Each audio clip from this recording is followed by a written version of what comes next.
Hi, everyone.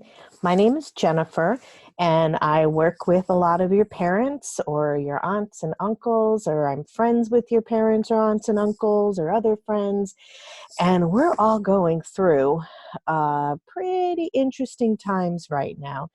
And I thought, because my kids aren't little anymore and they don't need me reading them any stories, that I would read you stories, give you some other adult to listen to in the house, right? And I want to share with you a book I absolutely love called Tuesdays at the Castle by Jessica Day George. It is a really, really fun story about a castle that is alive and creates whole new rooms and towers and wings overnight. And the little princess and prince that live inside and have great adventures with this castle. So, tonight I'm going to start with chapter 1, and I hope you really enjoy it.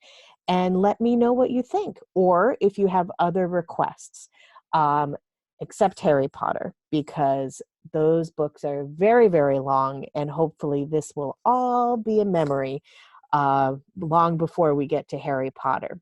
Okay? So, without further ado, Tuesdays at the Castle by Jessica Day George. Chapter 1. Whenever Castle Glower became bored, it would grow a new room or two. It usually happened on Tuesdays when King Glower was hearing petitions, so it was the duty of the guards at the front gates to tell petitioners the only two rules the castle seemed to follow. Rule 1. The throne room was always to the east. No matter where you were in the castle, if you kept heading east, you would find the throne room eventually. The only trick to this was figuring out which way east was, especially if you found yourself in a windowless corridor or the dungeon. This was the reason that most guests stuck with the rule 2. If you turned left 3 times and climbed through the next window, you'd end up in the kitchens, and one of the staff could lead you to the throne room or wherever you needed to go. Celie only used Rule 2 when she wanted to steal a treat from the kitchen, and Rule 1 when she wanted to watch her father at work. Her father was King Glower, the 79th, and like him, Celie always knew which way was east. And also like him, Celie truly loved Castle Glower. She never minded being late for lessons because the corridor outside her room had become twice as long, and she certainly didn't mind the new room in the south wing that had a bouncy floor, even if you could only get to it by climbing through the fireplace of the winter dining hall. King Glower the 79th, on the other hand, valued punctuality and didn't enjoy being late for dinner because the castle had built a new corridor that ran from the main hall under the courtyard to the pastures, and all the sheep had wandered inside to chew the tapestries. He also didn't particularly like waiting for hours for the ambassador of Bendiswe, only to find that the castle had removed the door to the ambassador's room, trapping the man inside. Of course, the king had to admit that there was usually some strange logic to the castle's movements. The ambassador of Bendiswe, for instance, had turned out to be a spy, and the sheep, well, that had all been mere whim, but there was still logic to be found if you looked hard enough.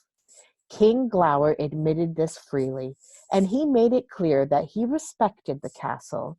He had to, otherwise he would no longer be king. The castle didn't seem to care if you were descended from a royal line or if you were brave or intelligent. No, Castle Glower picked kings based on some other criteria all its own.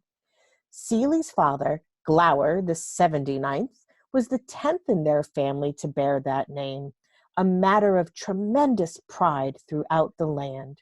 His great-great-great-great-great-great-great-great-great grandfather had become king when Glower the 69th's only heir had turned out to be a nincompoop.